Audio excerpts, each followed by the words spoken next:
الحمد لله الذي علم بالقلم علم الإنسان ما لم يعلم نصلي ونسلم على سيدنا محمد صلى الله عليه وسلم الذي بعث معلما ومربيا وعلى آله الأطهار وصحابته الأخيار الذين حملوا العلم ونقلوه في الآفاق. أما بعد، فأعوذ بالله من الشيطان الرجيم. بسم الله الرحمن الرحيم. اقرأ باسم ربك الذي خلق خلق الإنسان من علق اقرأ وربك الأكرم الذي علم بالقلم علم الإنسان ما لم يعلم. وقال النبي صلى الله عليه وسلم: إنما بعثت معلما. وأيضا قال: بعثت لأتمم مكارم الأخلاق. صدق الله العلي العظيم وصدق رسوله النبي الكريم، ونحن على ذلك لمن الشاهدين والشاكرين، والحمد لله رب العالمين. قابل تکریم شہر سلوڑ کے جمیع علماء، حفاظ، قراء اور بالخصوص صدر محترم حضرت مولانا عبدالقادر صاحب دامت برکاتہ، اور مکتب کے یہ معصوم اور چھوٹے ننھے منھے بچے اور دیگر جو حضرات یہاں حاضر ہیں، سب سے پہلے میں رب دو جہاں کا شکر گزار ہوں کہ اس نے ہمیں علم سے وابستگی نصیب فرمائی.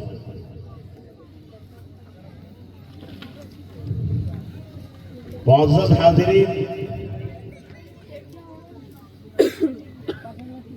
ہمارے دین اسلام کی اساس اور بنیاد علم پر رکھی گئی.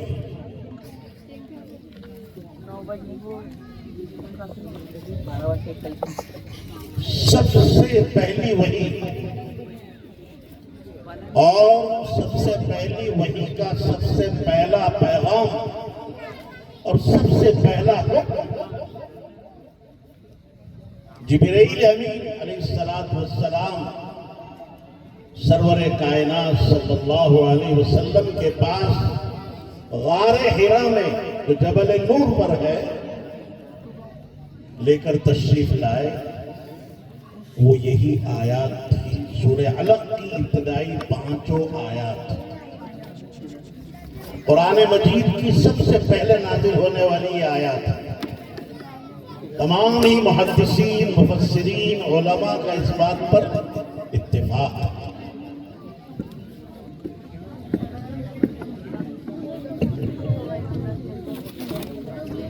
علم اور اخلاق یہ دو بنیادی باتیں ہیں. حق تبارک و تعالی نے اس دھرتی پر بسنے والے انسانوں کی ہدایت کے لیے اور رہنمائی کے لیے اپنے برگزیدہ اور منتخب رسولوں کو جو بھیجا اور ان کی بعثت فرمائی، ان تمام ہی انبیاء کرام علیہ السلام نے انہی دو چیزوں پر محنت فرمائی. اور یہ بھی یاد رکھیں کہ دھرتی پر بسنے والی جو بھی قوم جس زمانے میں بھی کسی مصیبت کا شکار ہوئی، کسی آفت اور بلا میں گھری، اور ایسی مصیبتوں نے اسے آ کر گھیرا کہ نہ جائے رفتن نہ پائے منزل، نہ بھاگنے کی جگہ نہ ٹھہرنے کی جگہ، ایسے کٹھن موقع پر، ایسی سخت اور شدید گھڑی میں اللہ نے کسی نہ کسی نبی کو بھیج کر اس قوم کو اس مشکل سے نکالا۔ انبیاء کی آمد، رسولوں کی بعثت میرے بھائیوں صرف عبادات کروانے کے لیے نہیں ہوئی، وہ تو اصل مقصود ہے ہی۔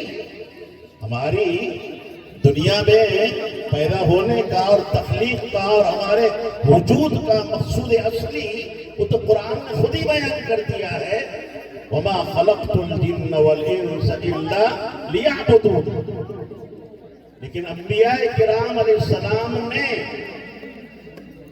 ہر زمانے میں اپنی اپنی امت اور اپنی اپنی قوم کی جہاں معاد کی فکر فرمائی ہے، وہیں پر انہوں نے معاش کی بھی فکر کی۔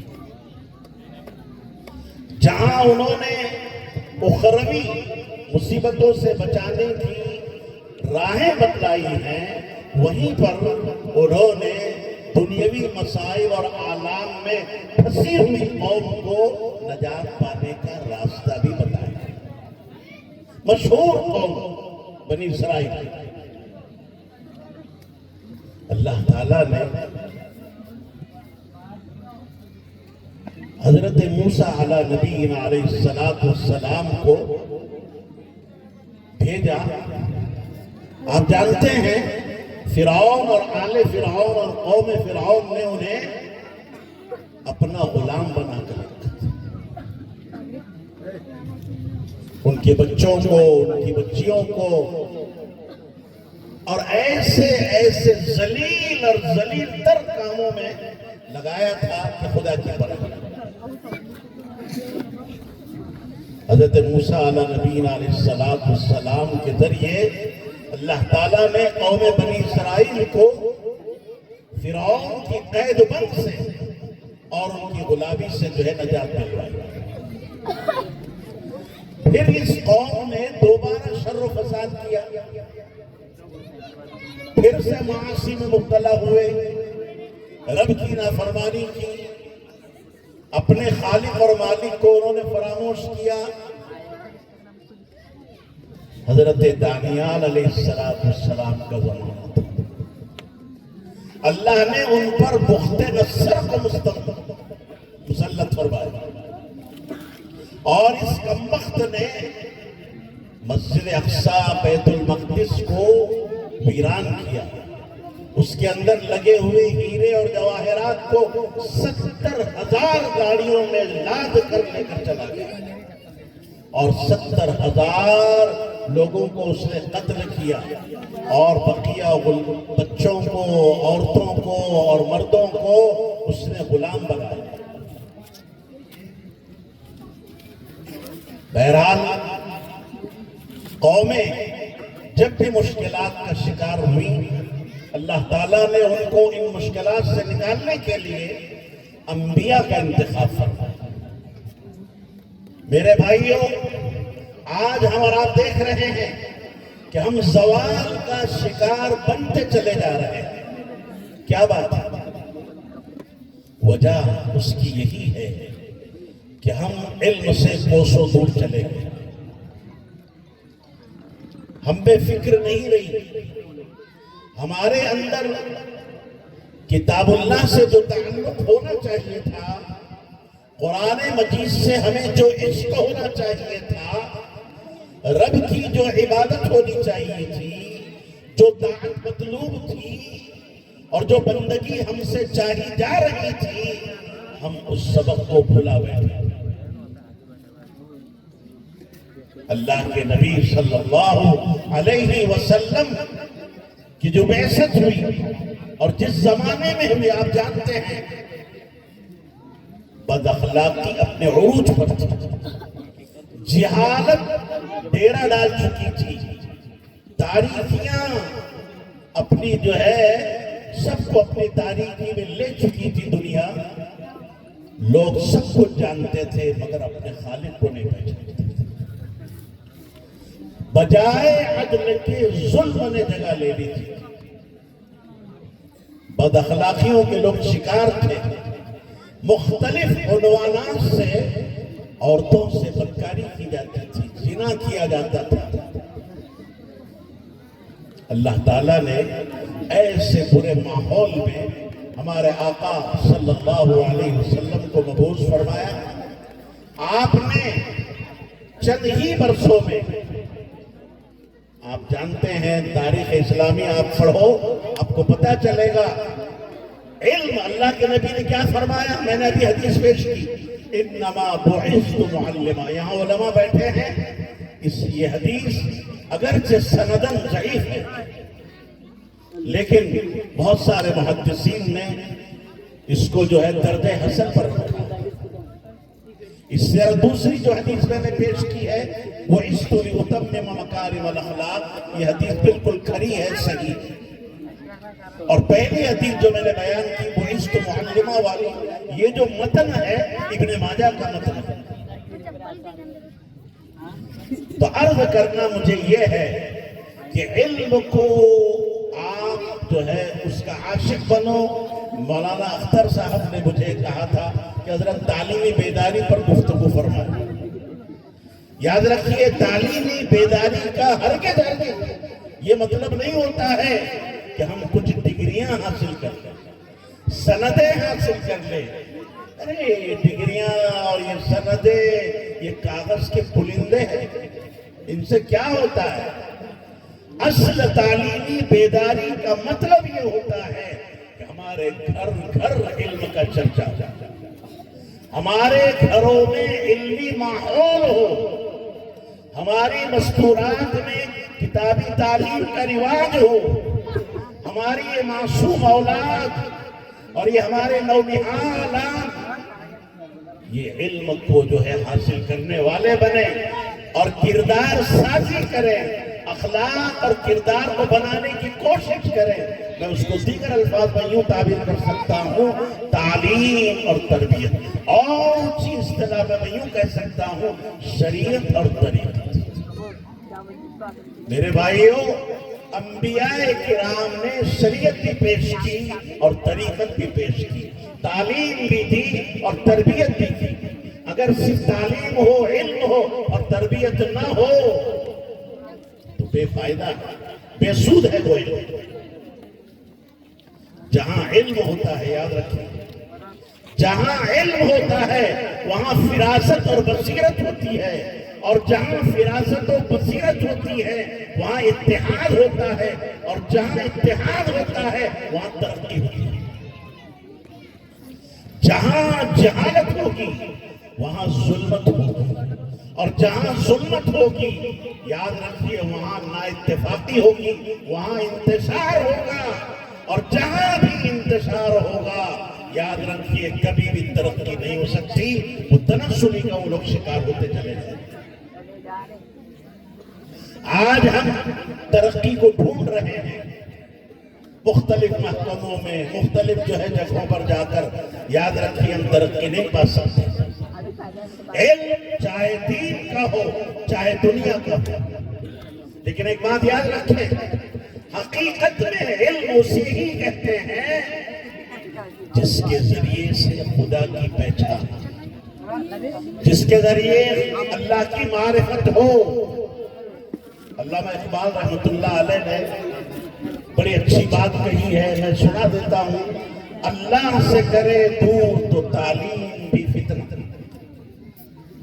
اللہ سے کرے دور تو تعلیم بھی فتنہ، املاک بھی، اولاد بھی، جاگیر بھی فتنہ، نہ حق کے لیے اٹھے تو شمشیر بھی فتنہ، ارے شمشیر ہی کیا نعرے تکبیر بھی فتنہ۔ آج دیکھیے جو اللہ سے دور کر رہا ہے ہم نے اس کو جو ہے گلے لگایا اور اس کو ہم علم سمجھ رہے ہیں.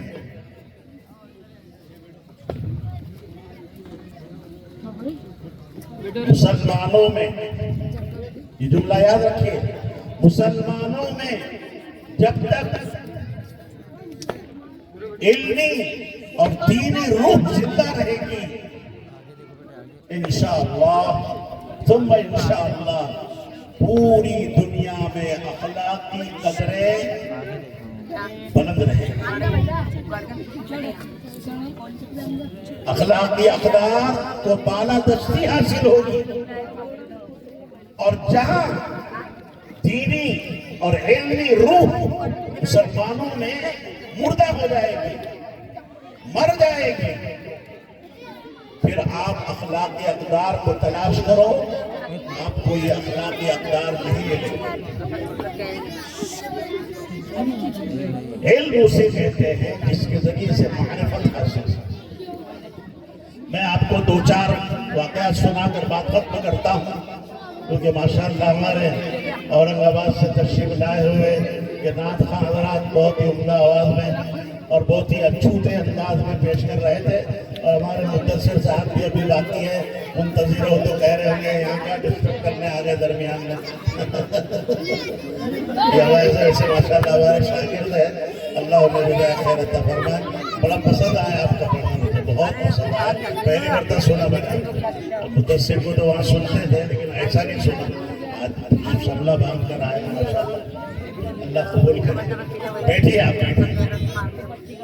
جس علم کے ذریعے بھی اللہ کی معرفت حاصل ہو جائے وہ علم، اور جس کے ذریعے سے اللہ کی معرفت اور پہچان حاصل نہ ہو وہ علم نہیں ہے، وہ صنعت ہے، وہ حرفت ہے، وہ علم کہلانے کے لائق نہیں، قابل نہیں. حضرت امام شافعی رحمۃ اللہ علیہ ائمہ اربعہ میں سے بہت بڑے امام ہیں. ان سے کسی نے پوچھا حضرت آپ نے خدا کو کیسے پہچانا؟ دیکھیے اللہ کی معرفت آپ کو کیسے حاصل ہوئی؟ اتنے بڑے امام، ذرا سوچئے جن کی حدیث پر کتنی گہری نظر ہے، آیت قرآنیہ کے حافظ، مفسر، سب کچھ ہے، امام ہے، امامت کا درجہ ان کو حاصل ہے. کیا کہتے ہیں؟ میں نے شہتوت کے پتے سے اللہ کو پہچانا. اس کے ذریعے سے شہتوت کے پتے سے کیسے؟ کہا کہ میں نے دیکھا شہتوت کا پتا بکری کھاتی ہے تو وہ مینگنی نکلتی ہے، اور اسی شہتوت کے پتے کو ہرن کھاتا ہے تو اس کے نافے میں مشک پیدا ہوتا ہے، اور اسی شہتوت کے پتے کو اب ریشم کا کیڑا کھاتا ہے تو ریشم نکلتا ہے. پتا ایک ہے، پتے کا کوئی نیچر نہیں، پتے کی کوئی طبیعت نہیں میرے بھائیوں، ورنہ ایک چیز سے تین چیزیں کیسی پیدا ہو سکتی تھی؟ بکری کھائے تو مینگنی پیدا ہو، ہرن کھائے تو مشک پیدا ہو، اور ریشم کا کیڑا کھائے تو ریشم پیدا ہو. میں نے اس کے ذریعے سے اللہ کو پہچانا. بتائیے یہ ہے علم. امام احمد بن حنبل رحمۃ اللہ علیہ یہ بھی ائمہ اربعہ میں سے. ان سے کسی نے پوچھا حضرت آپ مسلمان ہیں، مومن ہیں؟ کہا کہ بالکل، اس میں کیا شک ہے؟ بال یقین مومن ہو، مسلمان ہو. آپ نے اللہ کو کیسے پہچانا؟ کیا دلیل؟ بہت سے لوگ دلیل پوچھ رہے، جیسے جب آج کل جو کیا کہنا مفتی شمائل تھا آپ کا اور ان کا جو ڈیبیٹ ہوا، سبھی جانتے ہیں ماشاءاللہ اللہ وجود باری تعالیٰ پر لوگ دلیل تان رہے ہیں. اللہ کے وجود پر کیا دلیل ہے؟ ارے اللہ کے وجود پر دلیل ہمارے دل کا یقین کہہ رہا ہے کہ اللہ کا وجود ہے. ذرا دیکھو نا شیطان کے پتے میں گھس کے دیکھو، اللہ نظر آئے گا۔ امام احمد بن حنبل رحمۃ اللہ علیہ نے کہا کہ میں نے ایک محل دیکھا چاندی کا، کاہے کا؟ چاندی کا محل دیکھا، اور اس کے اندر ایک دوسرا محل نظر آیا، وہ سونے کا تھا۔ دو محل ہے، چاندی کا ہے اور اس کے اندر دوسرا محل سونے کا ہے۔ کوئی دریچہ نہیں، کوئی روشندار نہیں، کوئی کھڑکی نہیں، کوئی دروازہ نہیں، کوئی شگاف نہیں، کوئی بٹن نہیں۔ اندر کی چیز باہر نہیں آ سکتی اور باہر کی چیز اندر نہیں جا سکتی۔ اچانک میں نے دیکھا کہ چاندی کا محل ٹوٹا، پھر سونے کا محل ٹوٹا، اور اس میں سے ایک جاندار نکلا، اور اس جاندار نے نکل کر وہ حرکتیں کی ہے جو ایک تعلیم یافتہ بھی نہیں کر سکتی۔ تو کہا کہ میں نے اس کے ذریعے سے اپنے رب کو پہچانا، اس کے ذریعے سے مجھے اللہ کی معرفت حاصل ہوئی، یہ علم ہے۔ کہنے والے نے پوچھا حضرت ایسے کہاں محل ہے، چاندی کا محل اور سونے کا محل آپ نے کہاں دیکھ لیا، کس دنیا میں دیکھا ہے آپ نے؟ حضرت فرمانے لگے ارے ہر گھر میں موجود ہے۔ کیا فرمانے لگے؟ ہر گھر میں موجود ہے۔ حضرت کیا؟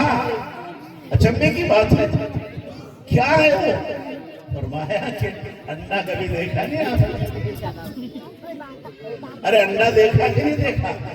اوپر سے چاندی کا محل ہے، اندر سے جو زردی ہوتی ہے وہ سونے کا محل ہے۔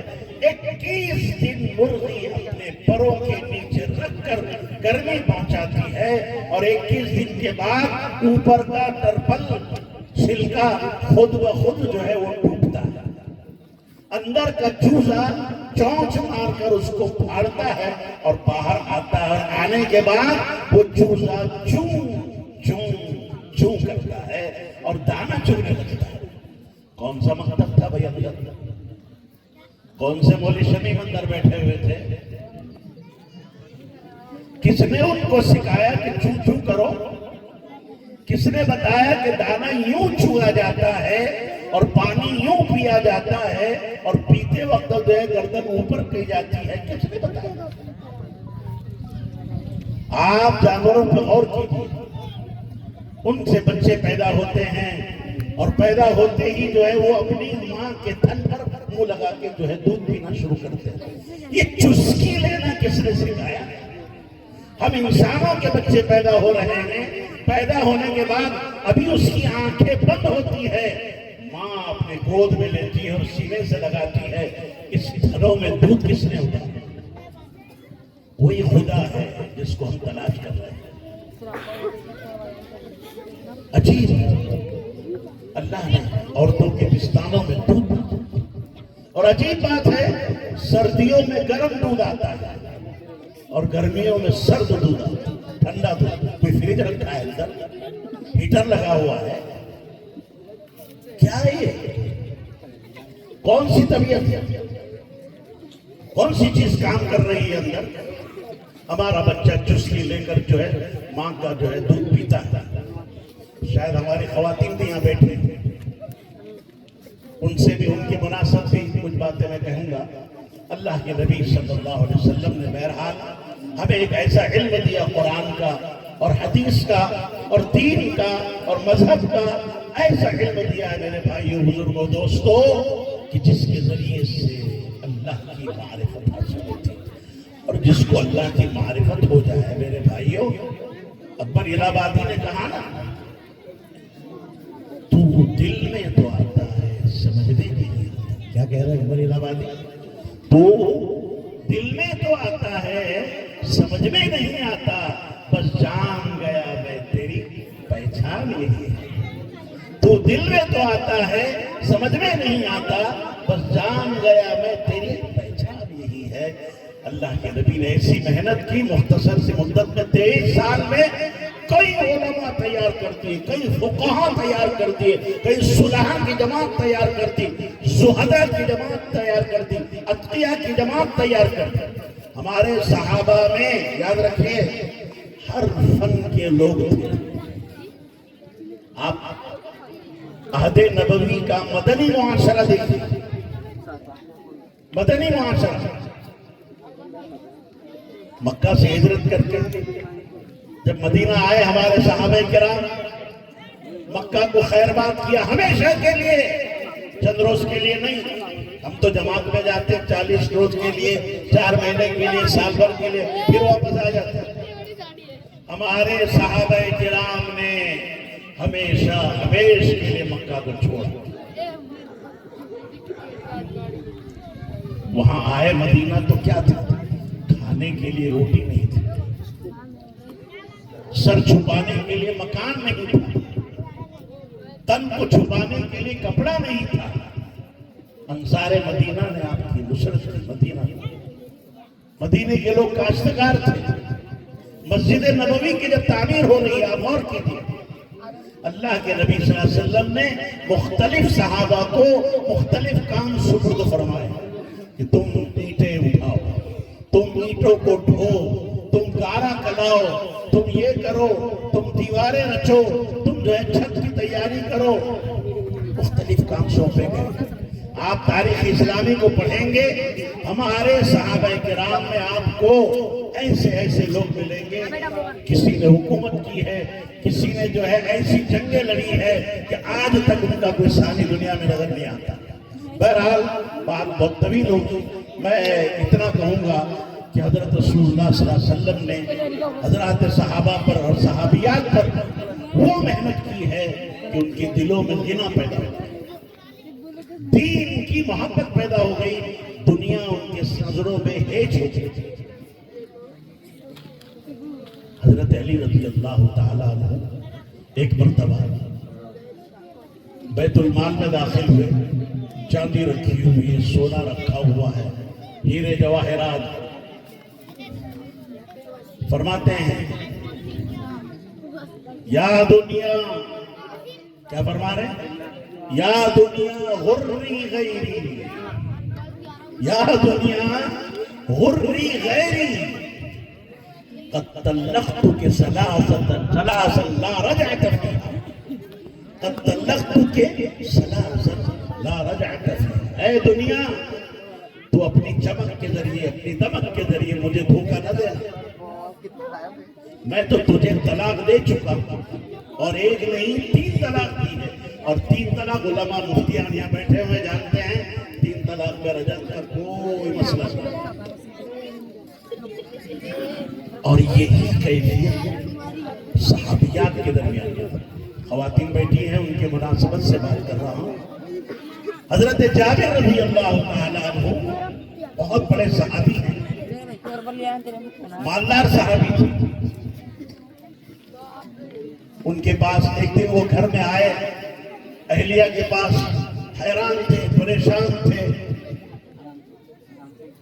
تو اہلیہ نے پوچھا آپ کو کیا ہوا ہے میرے سردار،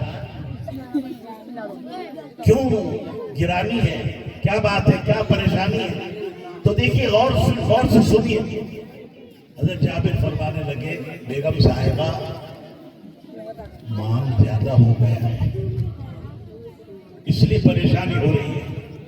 ہمارے مرد گھر میں جا کے کیا بولتے ہیں؟ پریشانی کاہے کی ہے؟ مال گھٹ گیا ہے، مال کم ہو گیا ہے، خسارہ ہو گیا ہے۔ حضرت جابر کہہ رہے مال زیادہ ہو گیا ہے، پریشانی ہو رہی ہے۔ تو دیکھیے اللہ اس خاتون کو جنت نصیب کرے۔ وہ خاتون تھی، حضرت جابر کو کیا کہتے ہیں اس میں پریشان ہونے کی کیا بات ہے، میری رائے پہ آپ عمل کر لو، آپ کی پریشانی دور ہو جائے گی۔ کہا کہ کیا رائے ہے؟ کہا کہ اعلان کر دیجئے محتاج، غرباء، مساکین، ایتام، ضرورت مند سب آ جائیں اور جو ہے مال لے کر جائیں۔ پوری رات مال تقسیم کرتے رہے، 6 لاکھ دراہیم دنانیر کیا ہو گئے؟ تقسیم ہو گئے صبح تک۔ حضرت جابر نے کہا کہ اب مجھے اچھا لگ رہا ہے، اب میری پریشانی دیکھو یہ خاتون ہے، کیا ہے؟ عورت ہے، اپنے شوہر کو اپنے میاں کو کیا مشورہ دے رہی ہے؟ مال صدقہ کرو، خرچ کرو، خیرات کرو۔ ہماری خواتین کیا کہتی ہیں؟ فقیروں کو مت دو، مل صاحب آ جائے چندے والے مت دو، گھٹ جائے گا۔ ما نقصت صدقۃ من مال، حدیث کہتی ہے صدقہ دینے سے مال گھٹتا نہیں ہے۔ لیکن میں آپ کو ایک گر کی بات بتاؤں، عورتوں کے مزاج میں، برا نہ لگے خواتین کو، عورتوں کی طبیعت میں مال کی محبت زیادہ ہوتی ہے بنسبت مردوں کو۔ اور یہ میں نہیں کہہ رہا، قرآن نے اس کو ذکر کیا ہے، أَوَمَن يُنَشَّأُ فِي الْحِلْيَةِ وَهُوَ فِي الْخِصَامِ غَيْرُ مُبِينٍ۔ ارے جو ہیرے جواہرات میں اور جو ہے جناب والا جو ہے زیورات کے اندر پلتی بڑھتی ہے، اس کی ظاہر سی بات ہے اس کے دل میں محبت تو ہوگی۔ کل ہی میں نے بھالگاؤں میں بھی یہ لطیفہ سنایا، آپ کو بھی سنا دیتا ہوں۔ ایک ساہوکار تھے، انہوں نے شادی کی۔ اب جناب دلہن خیر سے گھر کو آئی، ایک دن کی بات ہے کہ ساہوکار صاحب بیٹھے ہوئے تھے، اور پہلے زمانے میں جیسے کہ آپ سبھی جانتے ہیں کہ سل بٹا ہوا کرتا تھا، اس پر مرچی مسالے پیسے جاتے تھے۔ تو ساہوکار نے اپنی بیگم سے کہا کہ بیگم ذرا وہ جو بٹا رکھا ہے اٹھا کے مجھے دینا۔ تو یہ نزاکت دکھلانے لگی، جب کہنے لگی مولانا عبدالقادر صاحب کہ میں نازک اندام ہوں، کہ نازک ہاتھوں سے 2-2.5 کلو کا بٹا میں کیسے اٹھاؤں، میں نہیں اٹھا سکتا۔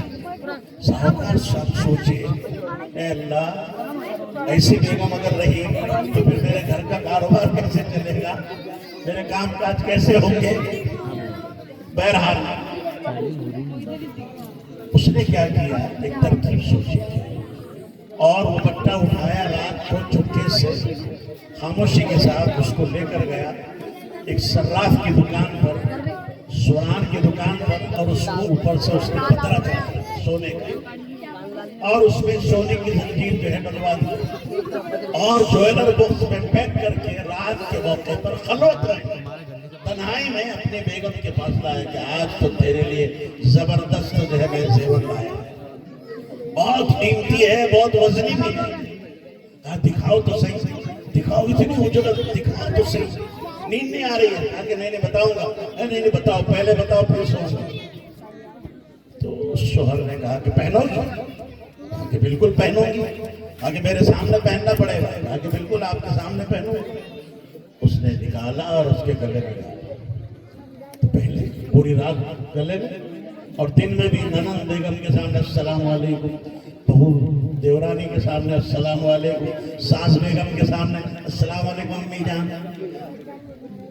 اور اتنا بڑا 2.5 کلو کا بٹا اس کے بعد اس کے بعد اس کے بعد اس کے بعد سبھی کے پاس جا رہی ہے۔ تو یہ بیچارہ دیکھ رہا ہے ساہوکار کہ کل 2 ہاتھوں سے اٹھانا اس کو مشکل لگ رہا تھا، اب یہ گلے کے اندر اتنے بڑے جو ہے بچے کو لے کر گھوم رہی ہے، پھر رہی ہے کمبخت۔ سمجھ رہے ہیں؟ تو یہ لطیفہ ہے، لیکن اس سے ہمیں اور آپ کو عبرت حاصل کرنی ہے۔ مال و زر کی محبت اپنے دلوں سے نکالیے۔ میں ایسا نہیں کہتا کہ مال و زر سے محبت بالکل نہ کیجیے، بالکل کیجیے۔ مولویوں کو بھی ضرورت ہے، حفاظ کو بھی ضرورت ہے، قراء کو بھی ضرورت ہے، دینداروں کو بھی ضرورت ہے، دنیا داروں کو بھی ضرورت ہے۔ کسب الحلال فریضۃ بعد الفریضہ، ضروری ہے۔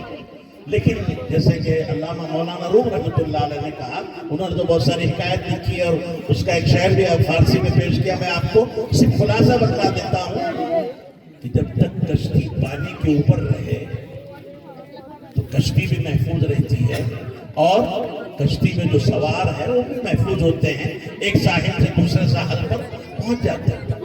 لیکن جب کشتی کے اندر پانی آ جائے تو میرے بھائیوں بتاؤ آپ، وہ کشتی ڈوبے گی کہ نہیں ڈوبے گی؟ اور اکیلے نہیں ڈوبے گی، اپنے اندر سوار ہوئے شخص تمام کو ڈوبے گی۔ تو ایسے ہی کہتے ہیں کہ مال کی اور دولت کی محبت دل کے اندر نہیں جانی چاہیے، دل کے اوپر رہنی چاہیے۔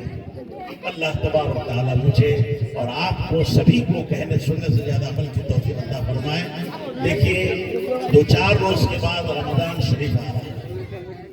ہم کیا کہتے ہیں؟ استقبال رمضان، استقبال رمضان۔ آپ نے دوسرا عنوان دیا تھا استقبال رمضان. بھائی استقبال رمضان کا مطلب نہیں کہ رمضان مولانا کوئی بہت بڑی شخصیت ہے اور آپ کے اسٹیج پر آئے گی اور آپ اس کا جو ہے گل پوشی کریں گے اور شال پیشی کریں گے اور رومال پیشی کریں گے اور جناب اس کو کھانا کھلائیں گے. نہیں نہیں نہیں, اللہ کے رسول صلی اللہ علیہ وسلم کیسے استقبال ماہ رجب سے. حدیث میں آتا اذا دخل رجب, جب رجب کی جو ہے چاند رات ہوتی تھی ہمارے آقا صلی اللہ علیہ وسلم دعا کرتے تھے اللہم بارک لنا فی رجب و شعبان وبلغنا رمضان. ایک روایت میں ہے وبارک لنا فی رمضان, دونوں طرح کی روایت ہے. یہ ہے استقبال. حضرات صحابہ کے بارے میں آتا ہے کہ حضرات صحابہ رمضان جانے کے بعد 6 مہینے تک رمضان کی اندر کی ہوئی عبادات اور طاعات اور تلاوت اور ذکر وغیرہ جو بھی ہوا اس کی قبولیت کی دعا کرتے تھے 6 مہینے تک, اور دوسرے 6 مہینے رمضان کا انتظار کرتے تھے اور اس کے لیے اپنی نیتوں کو خالص کرتے تھے. اعمال کو جو ہے بڑھانے کے لیے نفل روزے رکھنا شروع کر دیتے تھے ہر مہینہ اور نفل نمازیں پڑھا کرتے تھے, زکاتیں دیا کرتے تھے. یہ ہے رمضان کا استقبال. اللہ تعالیٰ مجھے بھی اور آپ کو بھی جو ہے ماہ رمضان کی کما حق و قدر کرنے کی توفیق عطا فرمائے. وما علینا الا البلاغ. یہ تھے ہمارے مشفق و مربی استاد الاساتذہ حضرت مولانا سید عارف الدین صاحب, جامعی استاد تفسیر و حدیث, ہندوستان کی مشہور دینی مدرسہ جامعہ اسلامیہ اشاعت العلوم القلقوہ. ہم حضرت کا تہہ دل سے شکریہ ادا کرتے ہیں.